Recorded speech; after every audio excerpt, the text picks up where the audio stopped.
La décentralisation constitue aujourd'hui l'axe fondamental du développement économique, social et culturel d'un État comme le Cameroun. Elle est considérée comme un mécanisme de transfert des compétences par l'État aux entités jugées autonomes, sans une possibilité de remise en cause de l'intégrité territoriale de l'État. La décentralisation vise donc le respect des droits humains, un développement durable et équitable, l'amélioration des conditions économiques du pays, l'amélioration également des prestations de services qui deviennent mieux adaptées aux besoins locaux, plus flexibles, plus novatrices et moins coûteuses. Ce sont des avantages qui s'appliquent lorsque la décentralisation est bien implémentée sur le terrain. La décentralisation marche-t-elle réellement au Cameroun ? Première question posée. Deuxième arrêt, nouvel épisode de tension entre Bamako et Paris. Les autorités de transition maliennes accusent les autorités de la France de fournir des armes aux djihadistes. L'amour d'autrefois entre les deux pays a désormais fait place à une guerre ouverte à plusieurs rebondissements. Où va-t-on ? Deuxième question posée, eh bien, esquisse de réponse dans nos échanges cet après-midi dans le cadre de votre programme hebdomadaire Le Grand 7 sur Dash News. C'est un plaisir de vous retrouver, chers téléspectateurs. À tout de suite.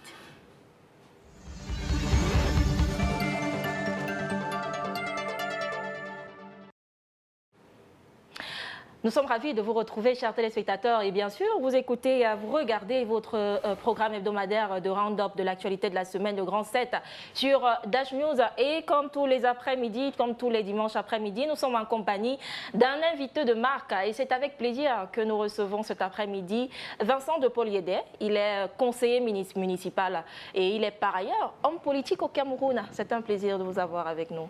Plaisir partagé. Bonjour à vous et bonjour à vos téléspectateurs. Bienvenue à vous. Merci. Et bienvenue également à vous, chers téléspectateurs qui nous regardez. Alors, vous êtes tout nouveau, mais il est de coutume, dans le cadre de cette émission, d'aller faire un tour sur le continent africain pour voir ce qui aura marqué l'actualité durant cette semaine qui s'achève. Et bien sûr, notre guide habituel, Audrey Melingui, nous mène au cours de cette balade sur le continent africain. Je vous dis bonjour, Audrey. Bonjour Marivonne et bienvenue à ce round-up de la semaine. Nathalie Yam, l'activiste suisse camerounaise, a été informée officiellement cette semaine de son interdiction d'accès en France. L'arrêté datant de janvier 2022 n'a été rendu officiel que la semaine dernière. Elle est accusée par Paris d'encourager le recours à la violence à l'encontre des symboles de la présence française en Afrique à travers ses nombreuses dénonciations. Très active sur les réseaux sociaux, l'activiste a réagi à travers une vidéo qu'elle a publiée sur son compte Twitter. Antonio Guterres, le secrétaire général des Nations Unies, a présenté ce 18 octobre son rapport sur la situation au Mali devant le Conseil de sécurité pour la période de juin à septembre. Un rapport articulé autour des événements politiques marquants à la situation sécuritaire et économique, aux droits de l'homme et aux défis opérationnels de la mission onusienne dans le pays. Bamako accuse Paris de soutenir les groupes djihadistes du Mali. Celui-ci souhaite une meilleure coordination de la MINUSMA avec les autorités stratégiques du gouvernement malien de transition, notamment dans le centre du pays.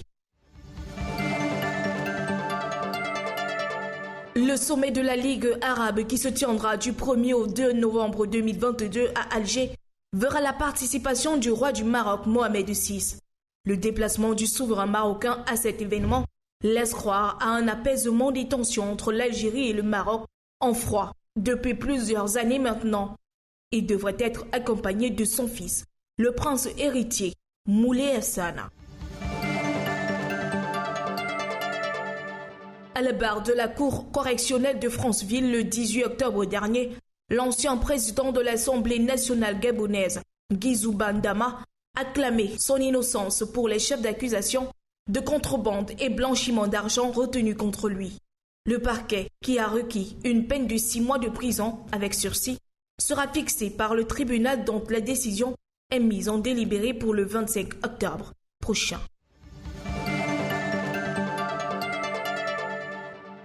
Blé Goudé peut enfin refouler les bords de la lagune ivoirienne. 1 an et demi après son acquittement par la Cour pénale internationale, l'ancien ministre ivoirien de la jeunesse sous le régime Gbagbo a l'accord de Alassane Ouattara pour regagner Abidjan. Établi aux Pays-Bas, l'homme de 50 ans n'a jamais caché sa nostalgie du pays et son désir de reprendre sa carrière politique.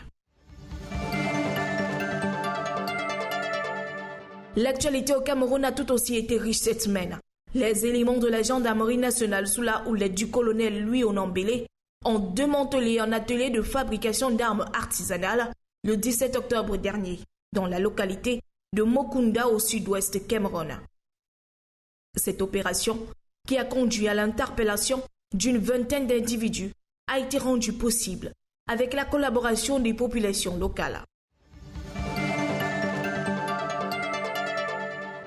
Déjà 10 morts dus à l'épidémie de choléra dans la région de l'extrême nord. Les statistiques ont été révélées par les autorités de cette région qui indiquent par ailleurs qu'un total de 113 cas suspects de choléra a été enregistré dans cette même zone. La situation suscite de l'inquiétude pour les agences des Nations Unies, soucieuses du sort des réfugiés installés dans la région. Depuis le début de l'épidémie de choléra fin octobre 2021, 200 personnes sont décédées sur un total de 1322 cas.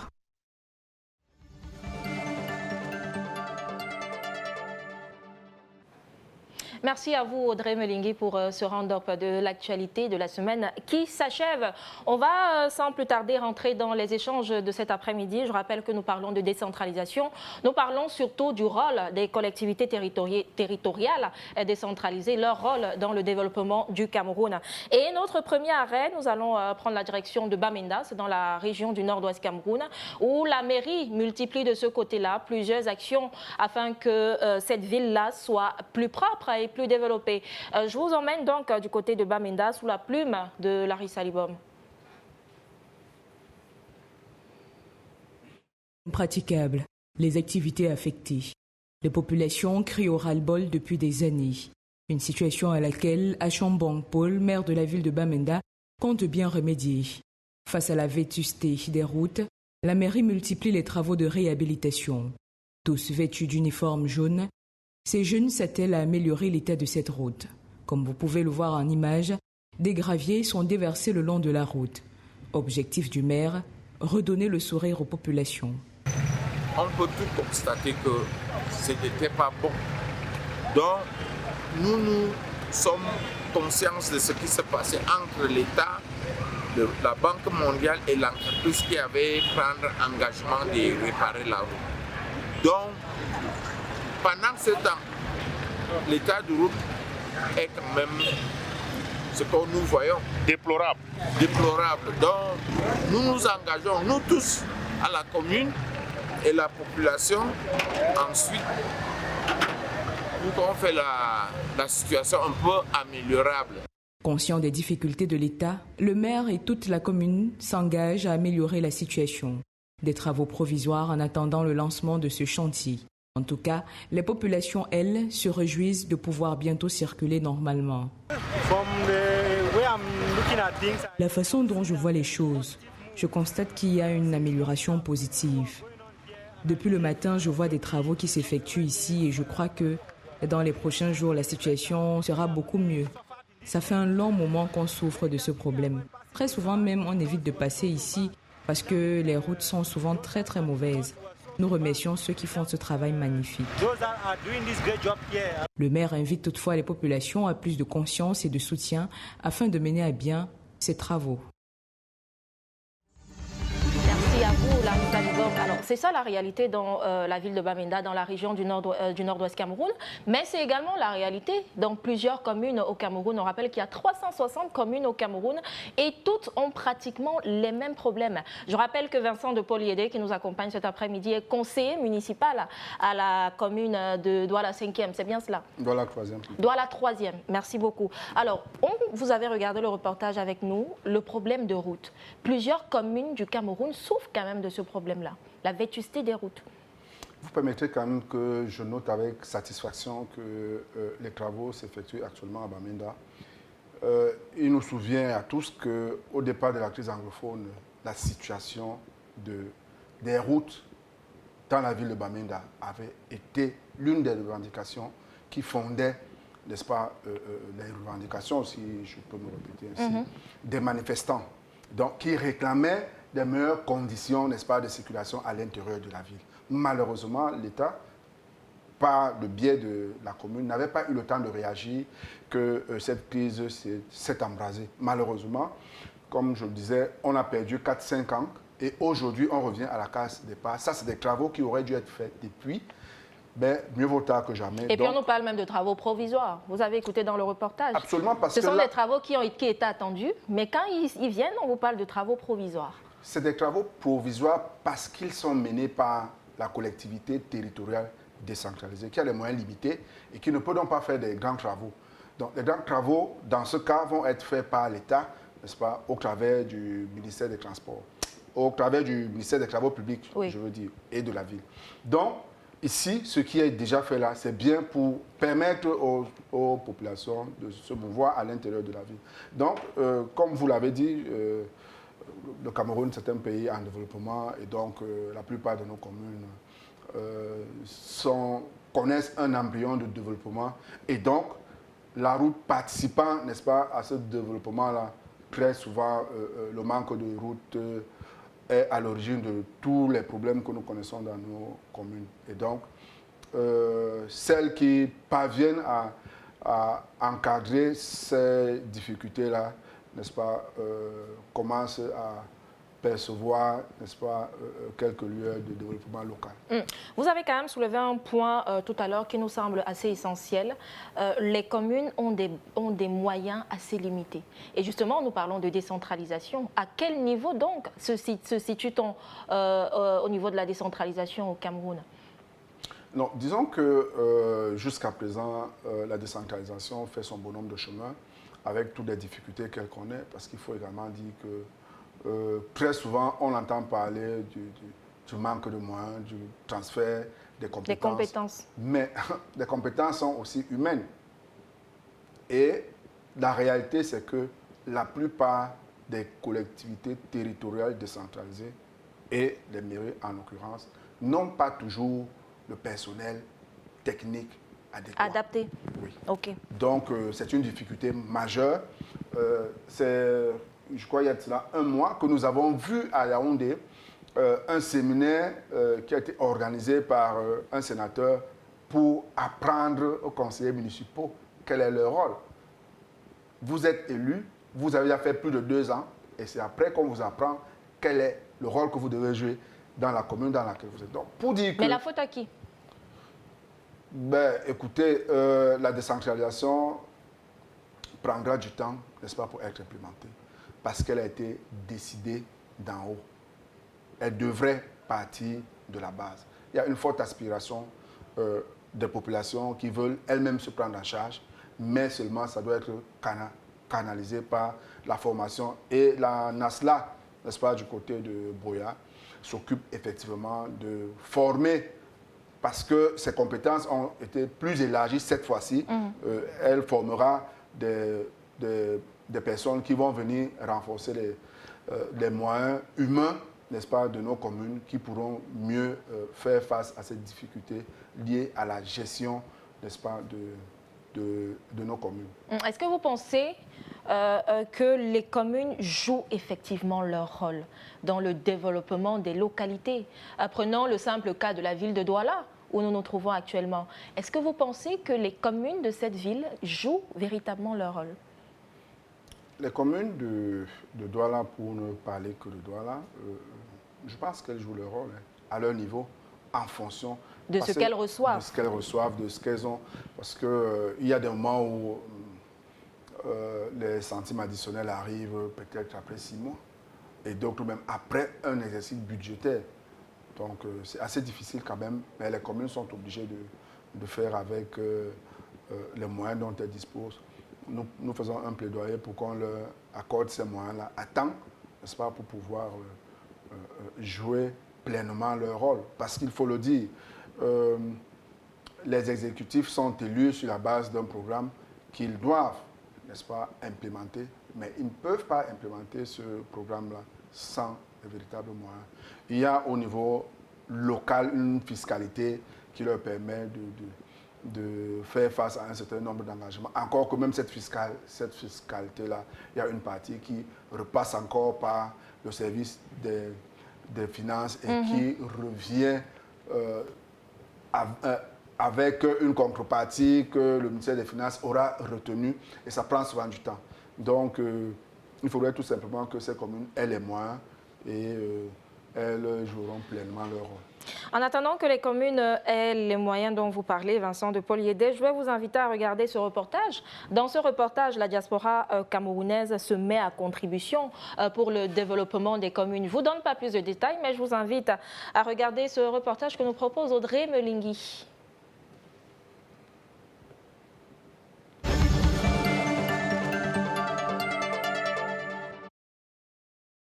L'initiative mise en place par le réseau des parlementaires pour la diaspora a pour but de booster le développement des collectivités territoriales et décentralisées.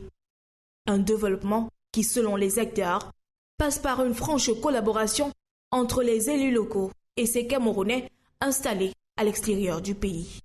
Seulement, le séminaire n'a pas connu grande mobilisation. Sur les 31 maires que compte la région du Sud, à peine 10 ont répondu présents à l'invitation du président du Red Cup. Pour le réseau des parlementaires pour la diaspora, le gouvernement camerounais pourrait s'appuyer non seulement sur l'expérience, mais aussi les atouts dont regorge la diaspora pour pouvoir pénétrer ce vaste marché du donner et du recevoir qu'est la coopération décentralisée. Il est important de noter que près de 300 élus locaux vivent à l'étranger.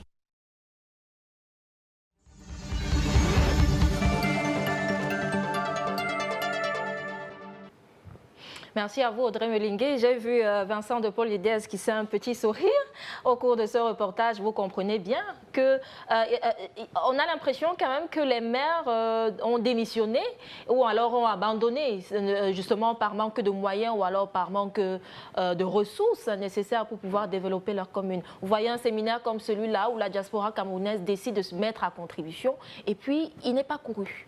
Surtout, l'impression que j'ai eue, c'est que les maires ne savent pas qu'ils avaient là une aubaine devant eux. Parce que très souvent, comme source de revenus dans les CTD, il y a aussi ces jumelages-là avec les villes d'ailleurs. Oui. Donc, il est possible que, je dis n'importe quoi, la ville de Saint-Léma puisse avoir un jumelage avec la ville de Bordeaux, et puis au travers de cela, qu'elle puisse bénéficier d'un certain appui en termes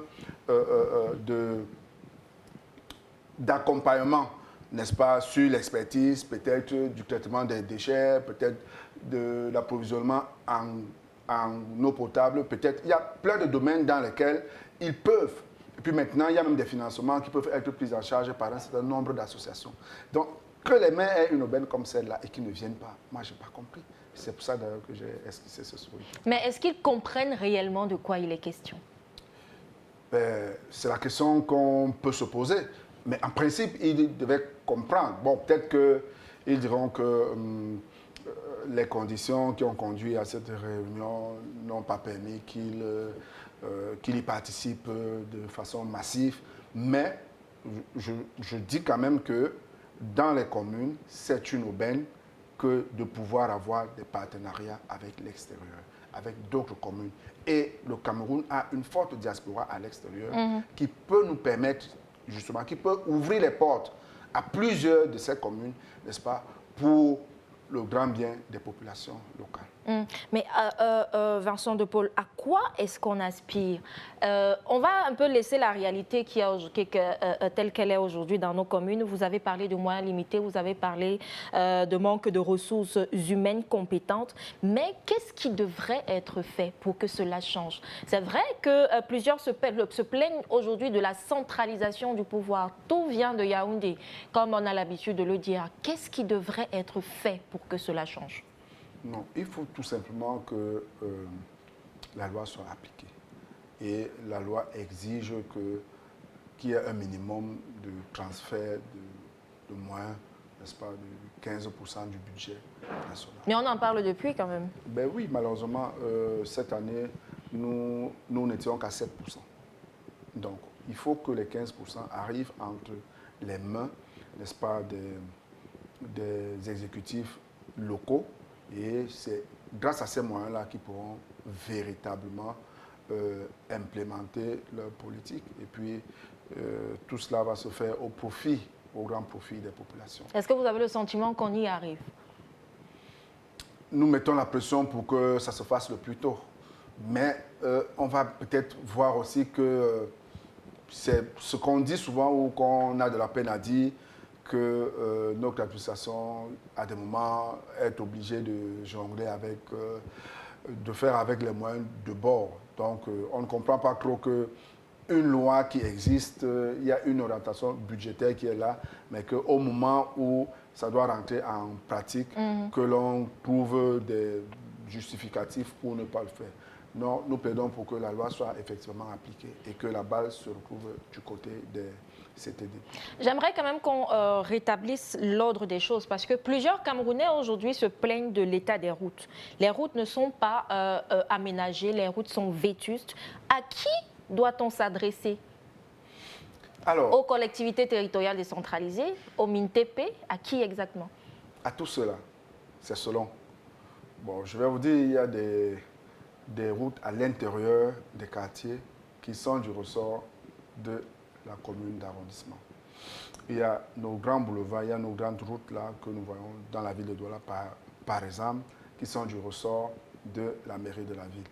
Il y a maintenant les routes départementales, celles qui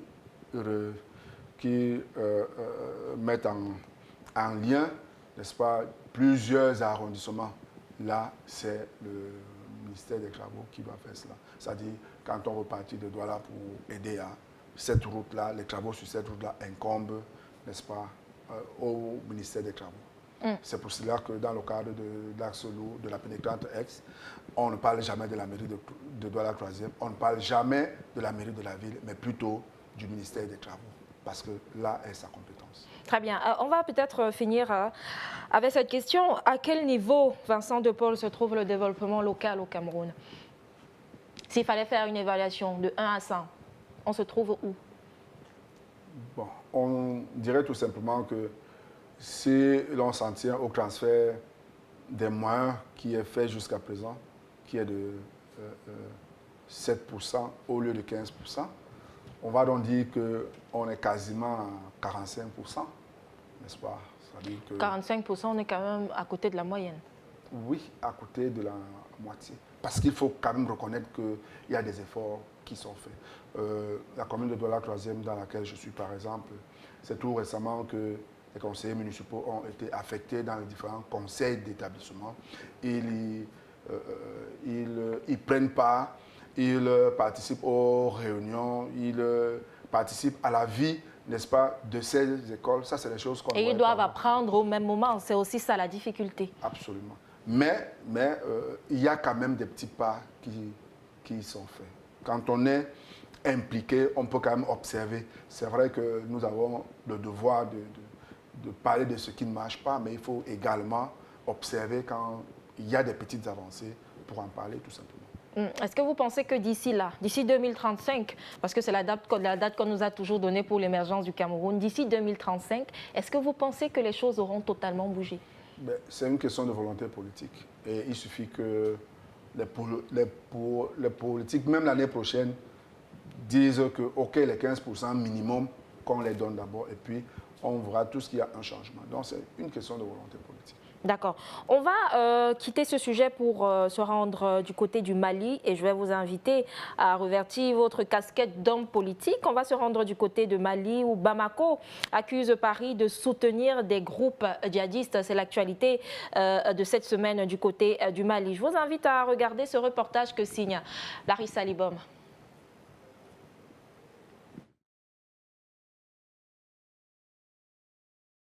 On se rappelle des conditions d'exercice de la mission des Nations Unies au Mali relevées en juin 2021 lors du renouvellement de son mandat qui avait soulevé un certain nombre d'insatisfactions.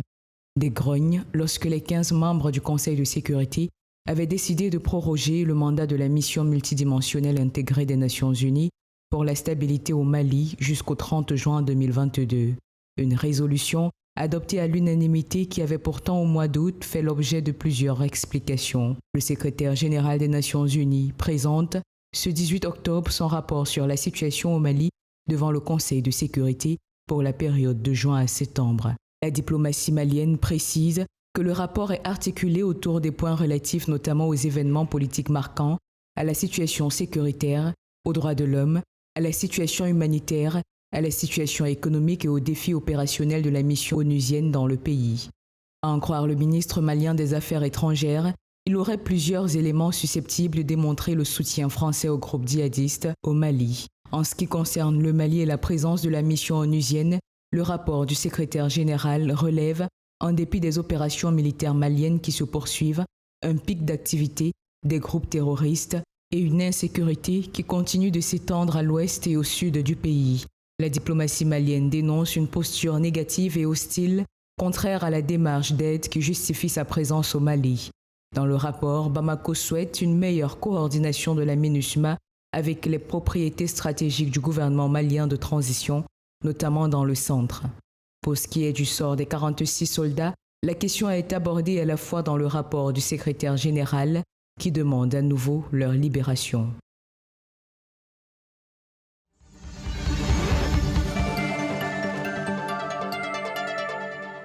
Merci à vous, Larissa Libom. C'est donc cela l'actualité du côté du Mali. Un nouveau rebondissement dans le feuilleton France-Mali. Les autorités de transition qui accusent Paris de fournir des armes aux djihadistes. Vincent De Paul. Il faut quand même dire que du côté du Mali, il y a eu une évolution parce que le Mali se fait accompagner aujourd'hui par la Russie et qui a donc tous les moyens de renseignement qu'il faut, surtout dans une région comme celle-là où les conflits entre les grandes puissances sont d'actualité. Et donc les grandes puissances s'épient. Si le Mali aujourd'hui peut prendre sur lui de faire une déclaration comme celle-là, c'est qu'il y a des éléments. C'est qu'il y a des éléments pour sous-tendre ce genre de postulat. Et puis, on va quand même se dire que le fait que le Mali ait demandé le départ, n'est-ce pas, des forces françaises qui étaient stationnées sur son territoire n'a pas été vu du côté de Paris comme un affront. Oui. Et on peut donc estimer que Paris peut vouloir mettre en difficulté les autorités maliennes. Et puisque ne pouvant pas venir directement, n'est-ce pas, va servir à ces autorités une guerre par procuration, en se servant justement de ces djihadistes qu'elle connaît, parce que c'est plusieurs années que la France est stationnée là-bas. Donc elle a certainement eu des contacts, elle a même entretenu des relations, les unes aussi douteuses que les autres, et donc est bien capable de faire cela. Donc on n'en dira pas plus, on attend juste qu'on donne au Mali la possibilité d'étaler les preuves aux yeux du monde, afin que nous en sachions tous davantage sur ce qui s'est effectivement passé. Et si il vous était donné, d'ailleurs, il vous est donné de donner votre position sur cette stratégie des autorités maliennes de transition, de s'affranchir totalement de la présence française sur leur territoire. Mais vous savez... c'est une stratégie qui peut marcher? C'est avec beaucoup de circonspection qu'on observe ce qui se passe au Mali. Mais on note quand même qu'il y a une évolution dans la nature des rapports. On s'est souvent plaint que la France ne nous respectait pas assez. Et lorsqu'on tombe sur des Africains qui exigent le respect, qui exigent un parallélisme de traitement et de forme dans la relation avec la France, on ne peut être que d'accord. Maintenant, les méthodes, on peut peut-être les questionner, on peut ne pas être d'accord avec la méthode parce que tout compte fait, ce sont des militaires. Et donc, ce n'est pas des politiques. Ils n'essaient pas d'arrondir les bords à chaque fois qu'ils prennent une décision. Mais tant qu'ils continuent à bénéficier du soutien du peuple, tant que les autorités maliennes continuent à bénéficier du soutien du peuple, nous ne pouvons qu'être derrière elle. Parce que tout compte fait, c'est le peuple qui est souverain. Et il s'est choisi, il a accepté ses autorités, il les accompagne, il les soutient, et on ne peut pas faire autrement. Mais est-ce que vous pensez que le Mali aujourd'hui a les moyens de vivre sans ces grandes puissances-là, entre guillemets? Le Mali, c'est un pays immensement riche, qui n'a jamais su vivre de ses richesses.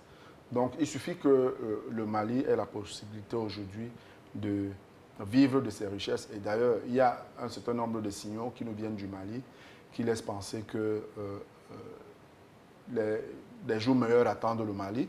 Il y a déjà son or qui est transformé sur place, n'est-ce pas, et qui va lui permettre d'entreprendre un certain nombre d'actions, donc la monnaie, par exemple, qui va être adossée sur les talons or.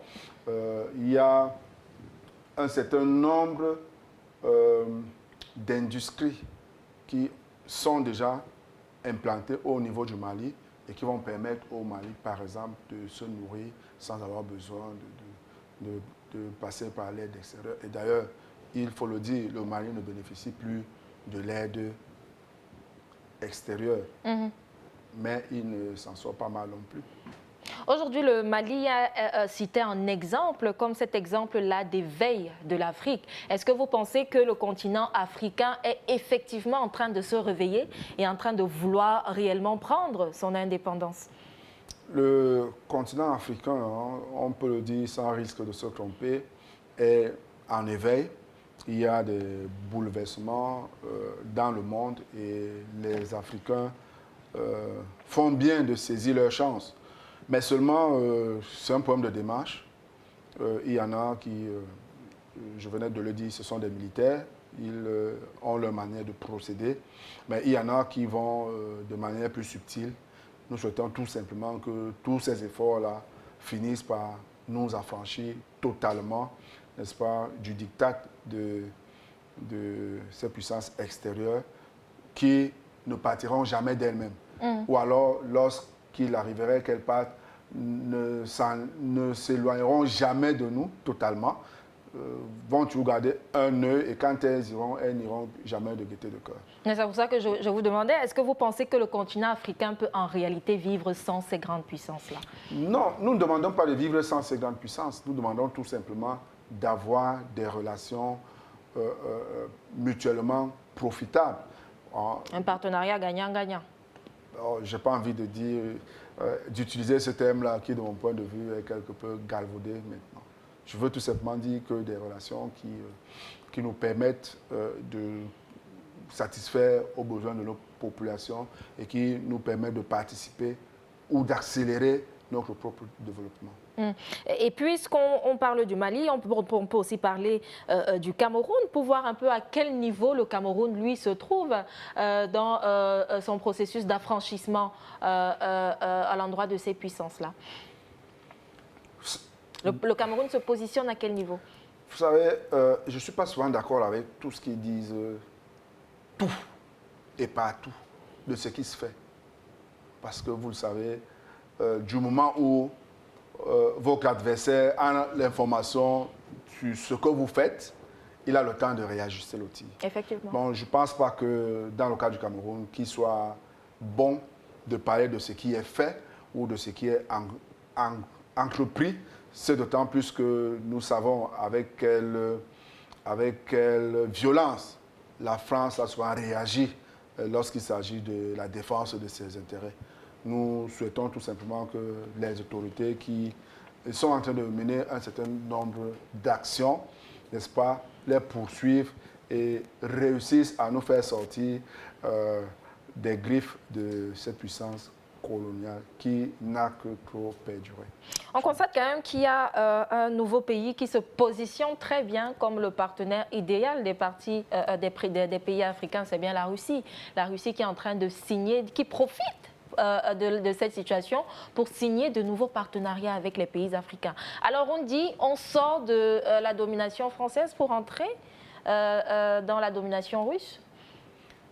Dans le cas du Cameroun, par exemple, le Cameroun a toujours été ouvert et a toujours multiplié ses partenariats.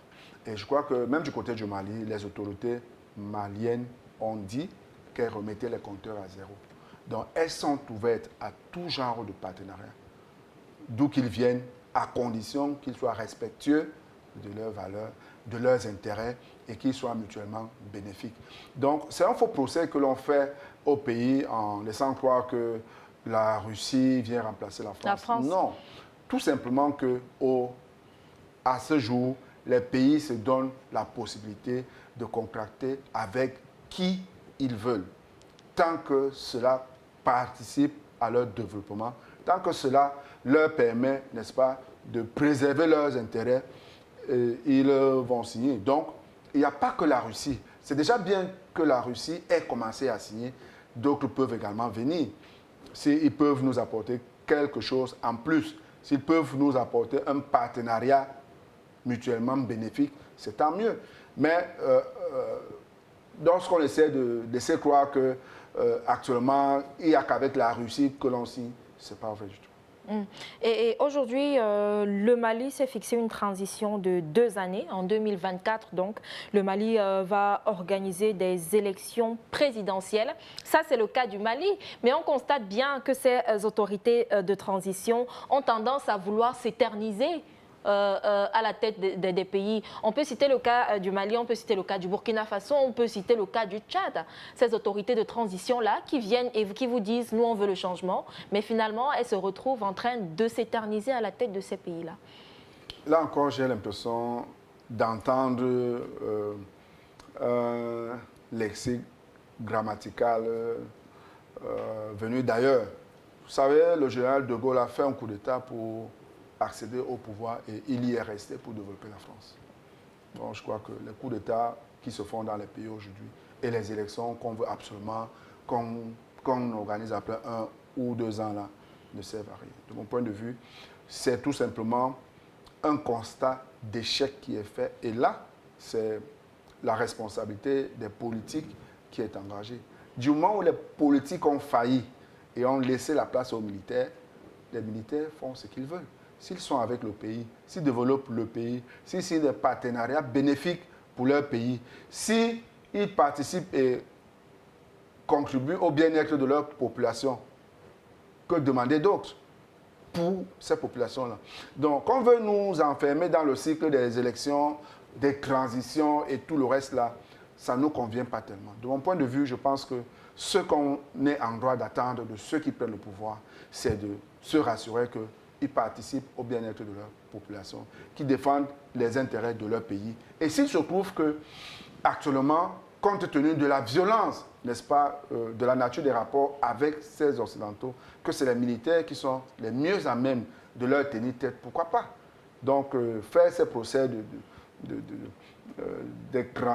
transition de 24 mois, de 36 mois. Mais on a très bien écouté, c'était en fin de semaine dernière, l'opposition tchadienne qui se plaignait quand même de cette clause qui dit que le président de transition peut se présenter aux élections. Ça veut dire que dans certains cas quand même, ce sont des stratégies qui dérangent. Et vous avez dit, la priorité c'est d'avoir le soutien du peuple, de s'assurer que le peuple ne manque de rien. Mais quand le peuple arrive à réagir, on se pose des questions. Je voudrais mettre un petit bémol pour ce qui est du Tchad, parce que la revendication principale au Tchad est purement communautaire. Et ça, c'est des choses qu'il faut combattre. Les gens estiment qu'il y a un clan qui a perduré au pouvoir et qui ne saurait y durer davantage. Qu'il est temps qu'on passe à un autre clan. On ne peut pas soutenir ce genre de démarche.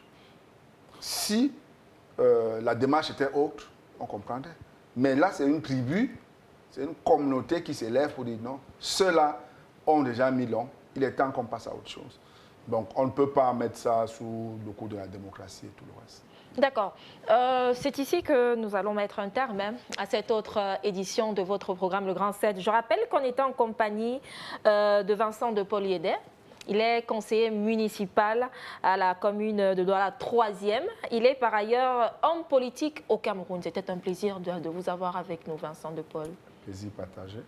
C'était un plaisir de vous avoir également, chers téléspectateurs. Merci à toute l'équipe technique derrière qui se mobilise chaque dimanche pour que nous soyons à l'antenne. Je vous donne rendez-vous sans doute dimanche prochain pour une toute nouvelle production. En attendant, nos programmes se poursuivent bien sur Dash News. Allez, à bientôt.